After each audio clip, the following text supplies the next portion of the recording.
Hola maestros, buenas tardes. Permítanme presentarles el título del trabajo del día de hoy. Se llama Aprendiendo a Aprender y es de L. Ronald Hubbard. Él es una persona que dio un curso fácilmente como en el 2010. En la SEP lo otorgaron y en el Centro de Maestros Puebla Norte, ahí yo recibí ese curso sobre aprendiendo a aprender. Esto se los otorgo porque ya habíamos dicho que íbamos a trabajar la observación en clase y que íbamos a decir qué es lo que hace un niño cuando les damos una instrucción o qué respuestas físicas o emocionales otorga el niño cada vez que jugamos o trabajamos o estudiamos con ellos, ¿no? Dice que podemos aprender es comprender cosas nuevas y lograr mejores formas de hacerlo. Entonces, en este curso que nos da Ronald Hubbard, él explica eso, que aprender algo, cosas nuevas, es para mejorar nuestras formas de hacerlo. En este proyecto de trabajo te enseña qué es aprender, pero no te dice la definición, sino tú aprendes. Después de haber realizado el curso, tú defines qué es aprender. Yo les voy a decir lo que en la universidad yo aprendí qué es aprender. Y entonces, aprender es un proceso continuo de organización jerarquizada de todas las capacidades y potencialidades de las personas. Entonces vamos, proceso continuo, porque siempre sabemos, por ejemplo, los números del 1 al 5. Y ya después de que sabemos los números del 1 al 5, decimos, si tengo dos paletas y luego una, ¿cuántas tengo? 3. Entonces empiezo a resolver problemas. Entonces, aprendizaje es un proceso continuo de organización jerarquizada. Primero vas preescolar, primaria, secundaria, de todas las capacidades y potencialidades de los niños. Entonces, todas nuestras capacidades partimos de qué sé y lo que he desarrollado y hacia dónde voy. Entonces, en constructivismo le llaman el andamiaje, ¿no? Esto que es la zona de desarrollo real y la zona de desarrollo próximo, hacia dónde van mis potencialidades. Bueno, Hobart nos está explicando que nosotros al ir estudiando, al querer conocer una nueva forma de darle un uso a alguna acción, eso es aprender. Yo quiero mejorar mi patada en el uso del balón, entonces voy a aprender el dominio del balón. Quiero hacer pasteles, me quiero dedicar a hacer pasteles, a hacer vestidos, entonces tengo que aprender el proceso para hacer pasteles o el proceso para aprender a diseñar y cortar vestidos. Estudiar es ir a las fuentes primarias y secundarias para encontrar lo que sé y lo que no sé, y presentar así una función. Por ejemplo, estudiar no significa que voy a presentar un examen y que como voy a presentar un examen voy a concentrarme a estudiar cuestionarios de preguntas y respuestas para poder dar respuesta al examen. Eso no es estudiar. Estudiar es porque yo quiero hacer uso de eso que estoy aprendiendo. Por ejemplo, quiero aprender a leer porque quiero leer esta colección de libros o me gustaría leer libros literarios o porque cuando me pidan escribir mi nombre quiero aprender a escribir yo mi nombre. Para eso estudiamos, para que lo que aprendamos le demos un uso. Lo demás es acumular datos. Por ejemplo, voy a memorizar un examen para sacar 10 en el examen. Eso se le llama acumular datos. Pero estudiar para un examen, eso no existe. Para él, estudiar, para Ronald Hubbard, estudiar significa que ese conocimiento que voy a adquirir le voy a dar un uso y una función. Dice que cuando estudiamos nos encontramos con barreras, porque hay cosas que nos obstruyen el paso o que nos impiden avanzar. Entonces, dentro de estas funciones, de aprendizaje, yo voy a ir trabajando y voy a ir aprendiendo temas y los voy a estar, pero va a llegar un momento que yo me encuentre con una barrera para el aprendizaje. Una barrera para el aprendizaje o para el estudio puede hacer que sea difícil aprender algo.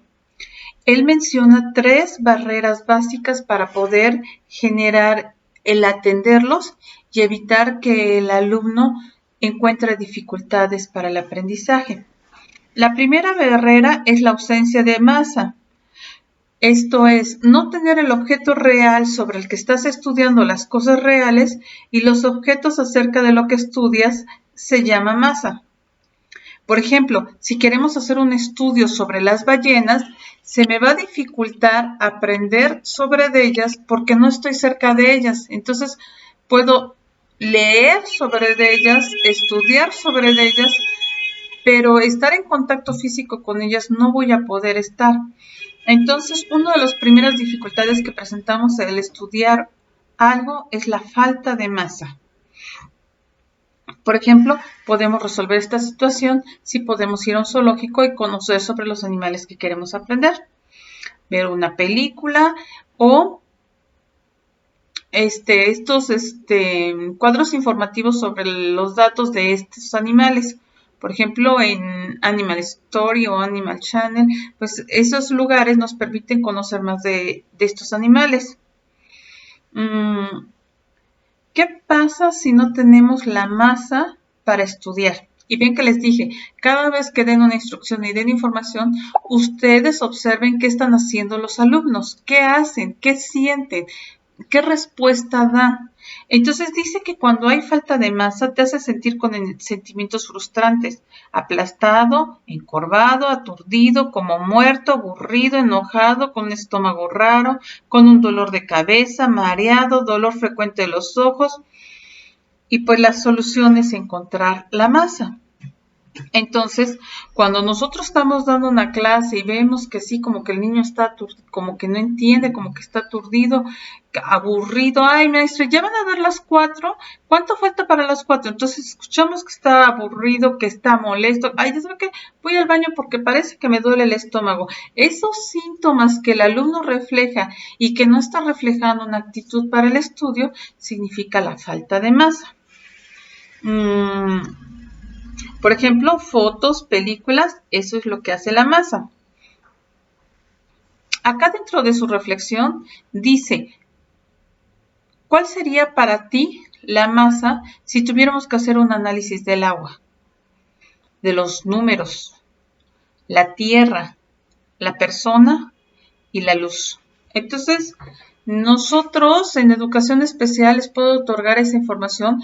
Aparte de la falta de masa, es la necesidad educativa especial, porque por ejemplo, si estaban los alumnos, tenían discapacidad visual o eran ciegos, ¿cuál era la masa que íbamos a utilizar? Entonces necesitábamos desarrollar los órganos sensitivos de las manos, las dactilares, para que ellos pudieran sentir y encontrar la respuesta. El braille es un sistema lector que se realiza esta lectura con los dedos. Entonces, si el niño fuera así, es sordo, ¿cuáles son nuestros elementos de masa? Pues puro material concreto, puros mapas, puras fichas, puras dados, películas e información donde el niño vea todo el proceso que nosotros queremos otorgarle.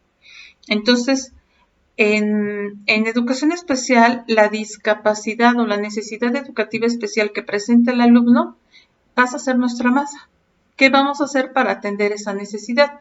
Entonces, cuando nosotros decimos el alumno no cuenta o no ha contado o no ha alcanzado el conteo, entonces puro material didáctico para el trabajo y material concreto para poder realizar el aprendizaje. Entonces, cuando un tema es nuevo, se debe de atender esta situación para que el alumno pueda verificar que está obteniendo todos los elementos para poder dar respuesta. Entonces, el alumno se incluye en el tema, se mete de profundidad en el tema y genera un interés porque la masa que se le está otorgando es suficiente para el aprendizaje. La segunda barrera es el gradiente saltado.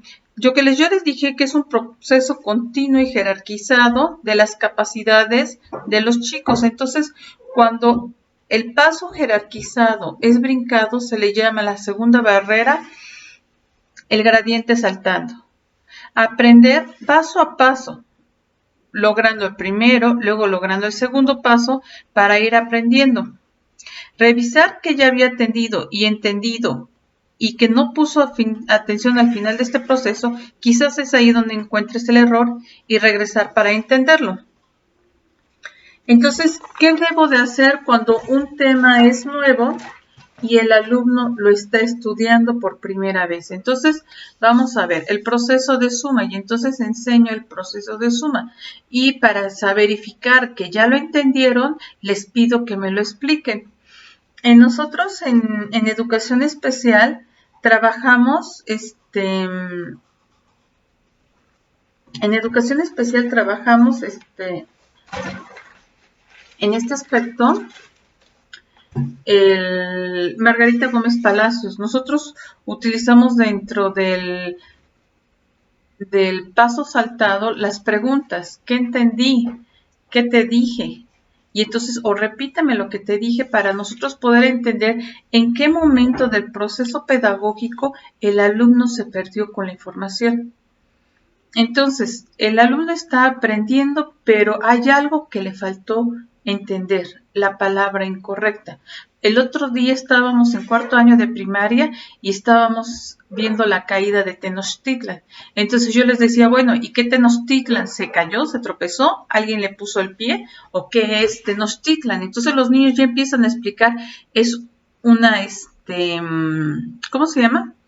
Es una ciudad que tiene ciertas características y fue en tal época. Entonces ya el niño ya entiende que la caída de Tenochtitlan es porque la gente que había ido ahí o vivía ahí tuvo dificultades psicosociales o sociales, económicas, políticas o de guerras. Y bueno, viene esto de la invasión y ante la invasión pues viene este proceso de su caída.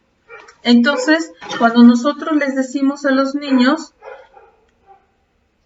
esta palabra nueva, este significado, si ya lo entendieron, para verificar que el proceso se ha dado. Debemos de encontrar lo que realmente no entendió bien para hacer ese paso. Entonces, cuando es un tema nuevo, se debe de atender paso a paso para descubrir así el final. Entonces, tenemos que ver, a ver otra vez, el primer paso. Sumas las unidades, sumo. Entonces 3 más 5, 8. Luego me voy a las decenas y las sumo y pongo aquí el resultado. Y si se pasa de 10, ¿dónde pongo el 1? Entonces, por ejemplo, decimos 5 y 6, 11. Entonces, uno va en las decenas y el otro va en las centenas. Entonces, cuando les vas explicando paso a paso, el alumno va entendiendo. Hay características que los niños dan de que no están entendiendo ese paso a paso, se paran, se voltean a ver, buscan los procesos de otros compañeros y entonces verificamos que ese chico no ha entendido el procedimiento y es que hay que volver a hacerle entender este paso a paso. ¿Qué podemos hacer para que el alumno verifique que ya lo entendió? Podemos pedirles que nos haga un dibujo, que nos los presente. Nos los presenta a nosotros, no es pedirle, a ver, pasa el pizarrón y delante de todos. Acuérdense que hay dos estilos de aprendizajes, es el introvertido y el extrovertido. El extrovertido puede pasar 20 veces al pizarrón y no es problema, pero el introvertido, con una vez que pasa el pizarrón y se ríe a alguien o de un comentario difícil ante ellos, bueno, pues ya hubo dificultad por lo mismo que es introvertido. Entonces hay que tomar en cuenta muchas estas características. Entonces podemos ponerle un niño monitor, un acompañante, dedicarle más tiempo y bueno, ir verificando que este paso a paso se dé. Y por último, la tercera barrera del aprendizaje es la palabra malentendida. En esta barrera del aprendizaje, la palabra malentendida es decirle a alguien, pasa un tenedor y te pasa un vaso. Entonces el alumno me está dando otra cosa que yo le pedí. A ver, te pedí tu libreta roja y me traes la azul, ¿qué pasó? Entonces ahí ya nos va diciendo si el alumno conoce colores, conoce figuras y conoce aspectos de lo que estamos diciendo. Yo tengo, a mí me gusta, como les vuelvo a repetir, Gómez Palacios, y yo cuando trabajo con los alumnos trabajo con la ley 93.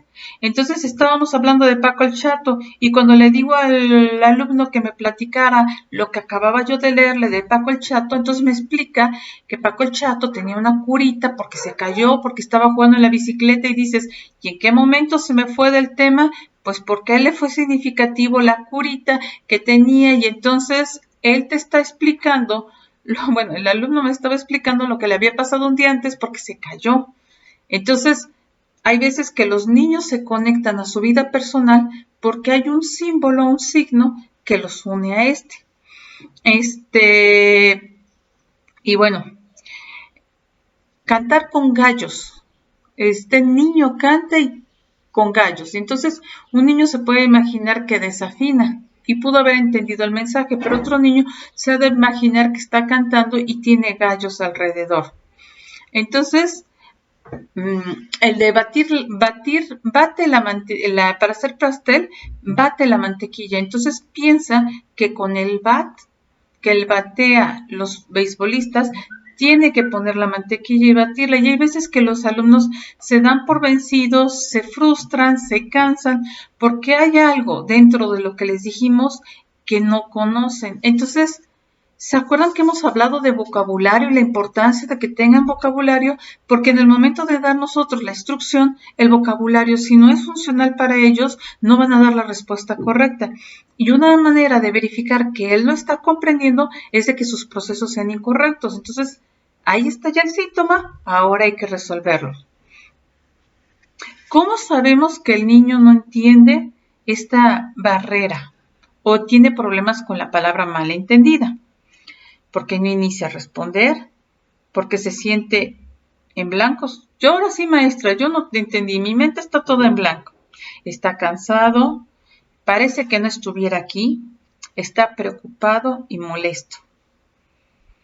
No el entender a leer, estudiar en la casa, en la escuela, es porque hay una palabra malentendida que puede hacer que parezca un tonto, que le impide seguir estudiando y renunciar. ¿Hubo una palabra que no entendiste? Entonces, si yo le digo al niño, no has terminado tu trabajo, no, y que te tiene así, es de que yo no entendí que sí, entonces nos regresa y nos pasa a verificar qué es lo que, en qué se atoró. Entonces, esas son las tres palabras, las tres barreras para el aprendizaje. 1, el no tener la masa. 2, un paso gradiente, un paso saltado, evitar que el niño haga antes algo, tenga alguna maduración cognitiva para poder desarrollar un aprendizaje. Y la tercera, pues la palabra malentendida. En palabra malentendida, para el área de matemáticas, palabras como compás, transportador, tu regla, lápiz, goma, los signos de agregar, de quitar, de incrementar, de repartir, esos símbolos que Margarita Gómez Palacio nos invita a que lo manejemos así, porque nos determina la función que debe de hacer el niño y no la operación que debe de desarrollar. Ese es un elemento también de la palabra malentendida, porque los símbolos pueden estar malentendidos, es necesario que el alumno primero entienda los símbolos, o sea, inclusive estamos poniendo la operación de un problema. José Luis tiene 3 paletas y le regalaron 4. ¿Cuántas paletas tiene? Entonces alguien dice, ¿es de más o de menos? Ahí está, la palabra malentendida. El alumno no entiende la información que se les está dando. Esto es nada más en cuanto a estrategias para el aprendizaje, en cuanto a aprendiendo a aprender. Les voy a dejar como pantalla mínima el libro para que si lo gustan buscar en internet, está en internet y lo puedan ir leyendo y se lo propongan. Todos estudiamos un tema, todos nos gusta estudiar algo que nos gusta.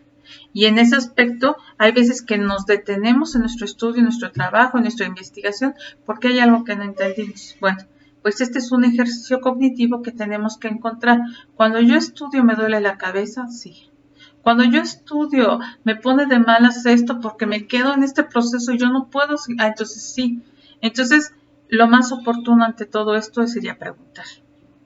Yo les comparto el trabajo del día de hoy, les dejo el libro en la carátula de miniatura y bueno, cualquier duda o referencia, pues estamos para servirles como servicio de educación especial. Gracias, buena tarde.